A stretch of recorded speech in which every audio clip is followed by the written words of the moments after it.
Dahil nga po tag-init na, marami sa mga estudyante ang nagbabakasyon na at perfect timing para sa mga batang lalaki na magpatuli. Kaya para alamin natin ang detalye kaugnay sa isa sa gawang libreng tuli ng Hospital on Wheels, makakasama po natin si Dr. Jim Sanchez, isang surgeon at founder ng Hospital on Wheels. Good morning po, Doc, at welcome muli sa Rise and Shine Pilipinas. Good morning, Audrey.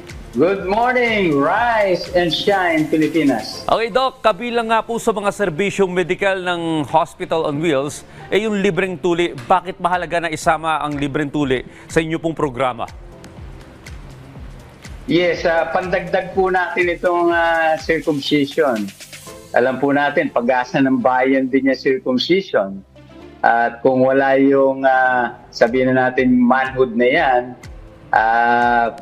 mako-compromise ang ating populasyon. So, bigyan po natin ng pansin yung tuli. At ang isang serbisyo ng Hospital on Wheels, pag dumarating itong magsa-summer na ganito, ay libreng tuli. Okay. Sa mga nanonood pong ka-RSP natin ng mga magulang ngayon na may mga batang lalaking anak, kailan at saan po magaganap itong Oplan libreng tuli? Okay, meron po kami dito sa Payatas. This will be every Saturday morning. At meron din kaming nakaschedule na mission dito sa may Caloocan, May 29, 2025.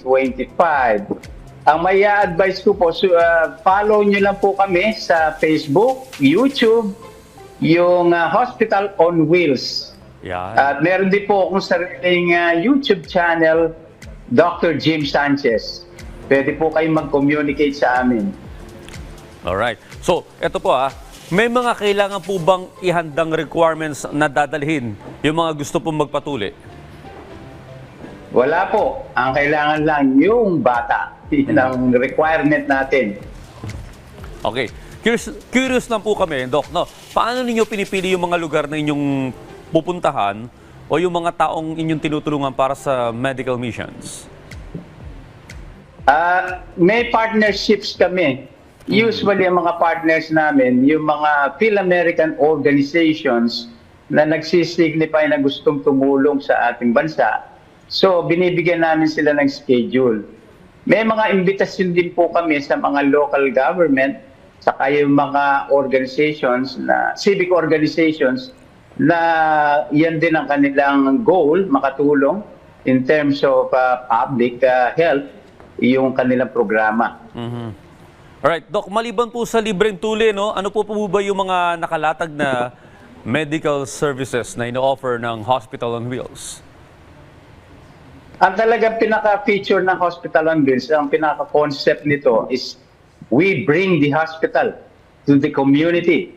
Hindi na kailangan pumunta ang mga pasyente sa ospital. So, yan, pinupuntahan namin sa iba-ibang lugar sa buong Pilipinas. Naka-schedule po kami. Usually, 2 to 3 times a month on a weekend. Nagsimula kami ng 2007. 2 to 3 times a month, weekend. In other words, Saturday, Sunday.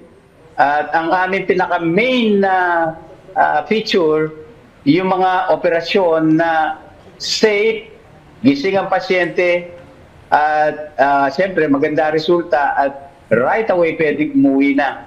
So ito ay pagtatanggal ng malalaking tumor, maliit man o malaki, simula ulo hanggang paa, yung may mga bingot na inoperahan, na kailangan operahan, at yung mga ginawa na hindi maganda ang pagkakagawa, kasama na yung deformity sa ilong, yung mga may luslos.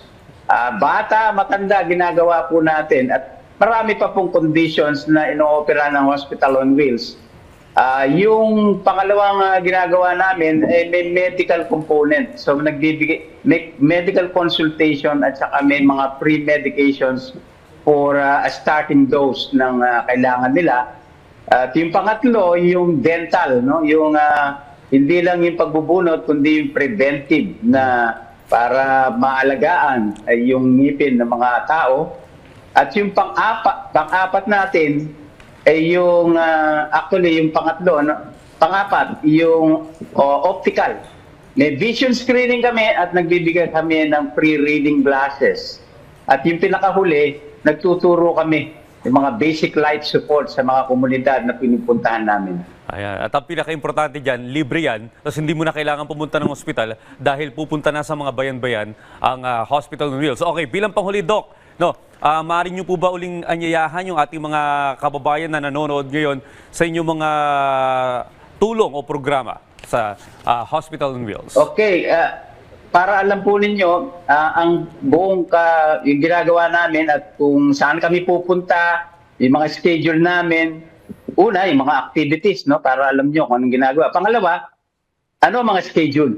Okay, so sundan po ninyo kami sa Facebook, Hospital on Wheels, at sa YouTube channel, Hospital on Wheels, at saka yung Dr. Jim Sanchez YouTube channel. Alright, maraming salamat po sa lahat ng impormasyon na ibinahagi niyo sa amin. Dr. Jim Sanchez, maraming salamat. Maraming salamat po.